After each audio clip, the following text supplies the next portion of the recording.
제옥쌤입니다. 저희 채널에 구독자분들이 1만 명을 돌파를 했어요.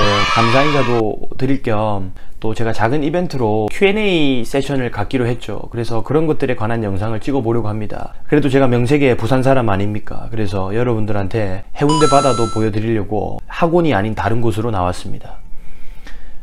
예, 헛소리고요. 그냥 놀러 왔습니다.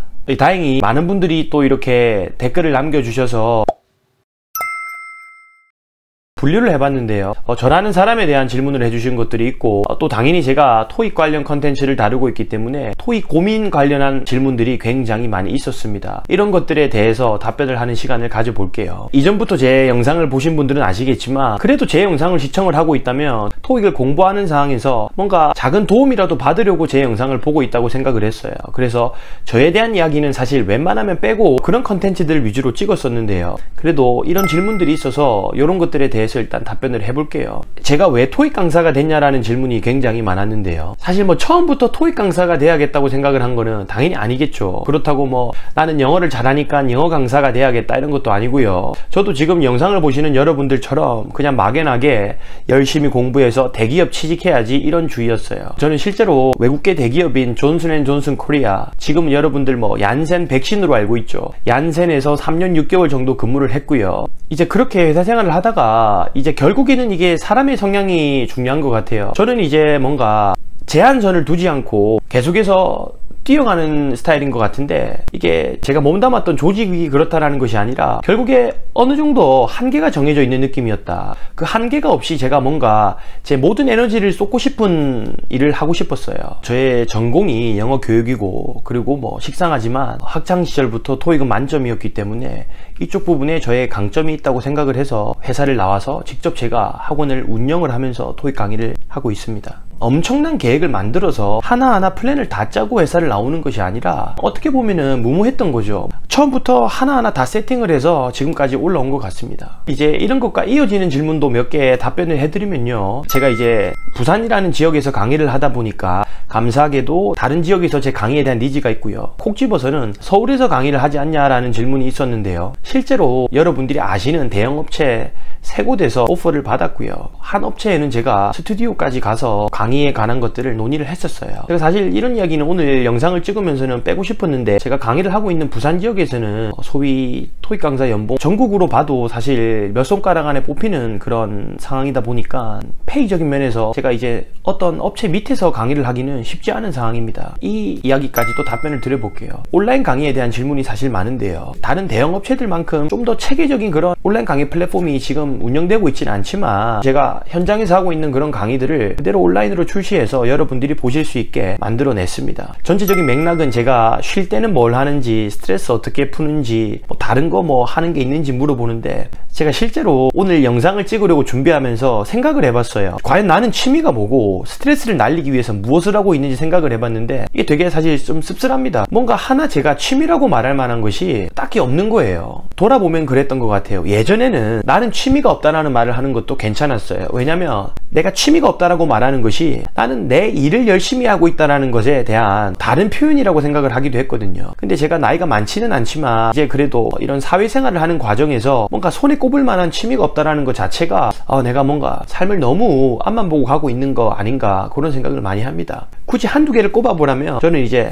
허리가 안 좋다 보니까 꾸준하게 필라테스를 다니고 있고요. 주말에 드라이브해서 다른 지역에 일단 가는 것을 좋아합니다. 그리고 이제 저의 직업의 특성상 저는 오전에 강의가 있기 때문에 평일에는 음주를 아예 하지 않고요. 주말에는 그래도 소주 한 잔씩 먹으면서 스트레스를 풀려고 하는 것 같아요. 거창하게 말씀드리는 거는 맞지 않다 보고요. 대신 제가 믿는 가치라는 것이 있는데, 내가 무언가에 간절하고 이 간절한 만큼 내가 그거를 액션으로 바꿨을 때 분명히 보상이 따라온다. 계속해서 헝그리한 마음을 가지고 1차 목표를 항상 가지려고 노력을 하고요. 정말 여기에 걸맞는 노력을 했을 때 제가 원하는 것들을 계속해서 이뤄 나갈 수 있는 것 같아요. 현장에서 저를 보시는 분들은 저의 뭐 열정적인 면에 대해서 많이 언급을 하는데요. 이 열정이라는 것 자체가 억지로 쥐어짜는 게 아니라 우선 저는 뭔가 바라는 것이 크게 있다라는 거예요. 그리고 이 바라는 거를 얻으려면은 내가 논팽이처럼 행동을 하면 안 되잖아. 내 이 바라는 게 엄청 크기 때문에 이것에 합당한 저의 노력의 값이 들어가야 되는 거죠. 그러다 보니까 저의 모습이 조금 그렇게 보이지 않나 이런 생각을 하게 돼요. 토익은 우선 크게 LC 관련된 질문들이 조금 있었는데요. 큰 맥락은 이거죠. 혼자서 공부할 때보다 실제 시험장만 가면은 멘탈 관리도 어렵고 훨씬 난이도가 어렵게 느껴진다는 건데요. 제가 관련된 영상으로 많이 이야기를 해드리긴 했어요. 그런데 간략하게 다시 한 번 더 이야기를 해보자면요. 이게 시험장에 몇 번 가보지 않은 사람들은 와닿지 않는 이야기인데요. 문제를 잘 버리는 사람들이 잘해요. 이 무슨 말이냐면 우리가 100문제를 풀어야 되는데 모든 문제가 다 잘 들려서 맞추는 경우는 없다라는 거거든. 내가 찝찝하게 확신이 안 드는 문제가 나왔을 때 그걸 과감하게 그냥 버려야 돼요. 진짜 말 그대로 잘 버려야 돼요. 예를 들어 이런 거예요. 여러분들이 만약에 파트 2에 27번 문제 B랑 C가 너무 헷갈렸어. 조금만 고민하면 내가 맞출 수 있을 것 같아. 이런 썩은 마음 때문에 그 다음 문제가 계속 밀린다라는 거예요. 그리고 더 현실적으로 이야기를 해볼게요. 파트 2가 31번에서 끝났죠. 그러면 우리는 뭘 해야 되냐면 파트 3에 나오는 문제와 보기를 읽어야 돼요. 근데 그 시간에 다시 한번 27번을 고민하고 있다라는 거지. 그러다 보면은 파트 3까지 타격을 받게 돼요. 이게 전체 시험에 영향을 많이 미치겠죠. 그래서 여러분들이 못 듣는 문장, 못 푸는 문제는 무조건 나올 수밖에 없는 것이고, 이거를 정말 쿨하게 보내줄 수 있는 그런 마인드 세팅 연습을 많이 해야 합니다. 가장 질문이 많았던 부분이 파트 7에 관한 거였어요. 제가 올려둔 영상들을 한번 봤는데요. 역시나 파트 7 쪽이 조회수가 많이 높은 경향이 있고요. 여러분들이 그것들에 대한 니즈를 많이 표현해 주셔서, 사실 이런 말 하면 그렇지만 유료 강의에서 해야 되는 부분이기 때문에 조금 숨기고 싶은 부분들도 있단 말이에요. 근데 그런 것들을 좀 가감없이 보여드리려고 노력했던 것 같아요. 많은 것들에 대해서 제가 영상에서 다루기는 굉장히 무리가 있고요. 제가 꼭 시간을 내서 개개별로 답변을 드리도록 할게요. 근데 이 말은 꼭 하고 싶어요. 제가 파트 7에서 나름 여러분들한테 체계적으로 가이드를 하고요. 뭐 풀이 순서를 만들기도 하는데요. 이것이 절대적인 공식은 아니다라는 거예요. 무조건 제가 말한 공식을 맹신하시고 푸는 것이 아니라 전체 큰 가이드라인을 잡으시고요. 그 속에서 여러분들이 문제를 많이 풀다 보면요. 정말 현실적으로 와닿고 도움이 되는 부분도 있을 거고요. 반대로 나한테는 이게 도움이 되지 않는데 하는 부분도 있을 거라는 거예요. 그런 것들 속에서 여러분들만의 스스로 공식이 만들어지고 체계가 서기 때문에 파트 7도 실력이 많이 향상될 겁니다. 저한테 멱살 잡혀서 따라오는 것이 아니라 제가 여러분들한테 빨리 갈 수 있는 길 정도를 만들어 드렸기 때문에 여러분들이 이 길을 한번 직접 걸어 보시면서 스스로만의 그런 공식들을 꼭 만드셨으면 좋겠습니다. 제가 절대적인 정답은 아니에요. 현장에서 가이드하는 거를 그대로 말씀드릴게요. 무조건적으로 시험이 있을 때마다 치는 것은 여러분들의 에너지가 빠지는 것이고 오히려 공부하는 과정에서 집중하기가 어렵다. 저는 소위 말해서 기를 모아서 한 방에 터뜨리라고 이야기를 하거든. 한 달에 한 번 정도가 적합하다고 보는 사람입니다. 근데 만약에 이미 기를 충분히 모았어. 공부를 많이 하면서 준비를 많이 했어. 그럴 때는 연달아 3번 정도를 쳐서 토익 자체를 끝내버리는 게 좋겠죠. 자주 나오는 질문 중에 하나가 제가 볼 때는 큰 그림에서는 토익 공부의 루틴에 관련한 것이에요. 기본서를 다 마스터하고 문제를 풀어야 되는지, 또 문제를 여러 번 많이 풀어봤으면은 리뷰는 어느 정도 해야 되는지, 이런 Q&A 세션을 가지다 보니까 한계가 조금 느껴지는 것이 이거예요. 개별마다 질문의 포인트가 조금씩 미묘하게는 다르기 때문에 제가 뭔가 포괄적인 답변을 해드릴 수밖에 없는 환경이네요. 큰 그림에서는 이겁니다. 꼭 한 번만 생각해 보세요. 기본서 한 권을 마스터 하셨습니까? 이 기본서에서 암기해야 되는 것들을 확실하게 암기를 하셨나요? 이거를 절대 간과하지 마세요.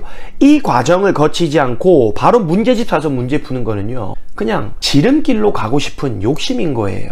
이 과정을 끝내고 나서 혹은 이 과정을 병행하면서 문제를 풀어나갈 수가 있겠죠. 제 채널에서 정말 일관되게 말씀드리는 내용입니다. 문제 양을 늘리기보다는 문제를 정말 촘촘하게 꼼꼼하게 분석하듯이 리뷰를 해야 된다는 겁니다. 이 질문은 제가 볼 때 굉장히 핵심을 가르는 질문이고요. 제가 추후 컨텐츠로 바로 기획을 하게 됐습니다. 그래서 제가 이것에 대한 답변은요, 다른 영상을 통해서 꼭 오늘 영상 타이틀이 1만 명 구독자분들에 대해서 감사 인사를 드리고 Q&A를 하는 거잖아요. 사람의 성격이라서 그런 건지 모르겠지만 그렇네요. 여러분들이 이걸로 크게 도움받는 영상은 아니잖아요. 이런 영상을 찍는 것조차 에너지 레벨이 올라오지도 않고요. 그래도 또 많은 분들이 이렇게 영상을 봐주시고 관심을 가지시니까 조금 더 책임감 있게 여러분들한테 도움이 되는 컨텐츠를 더 찍어야 되지 않나, 그런 생각도 많이 듭니다. 제 현장 강의를 들어주시는 분들, 온라인 강의, 또 유튜브로 영상을 봐주시는 분들 덕분에 제가 항상 에너지를 받으면서 살고 있고요. 저도 여러분들이 토익 때문에 고생하시는 것 알고 있기 때문에 정말 그 고생 조금이라도 덜어드리고 싶고, 그런 것들에 대해서는 진지하게 고민을 많이 해서 앞으로 더 많은 분들한테 조금이나마 도움이 되는 그런 토익 강사가 되도록 하겠습니다. 감사합니다.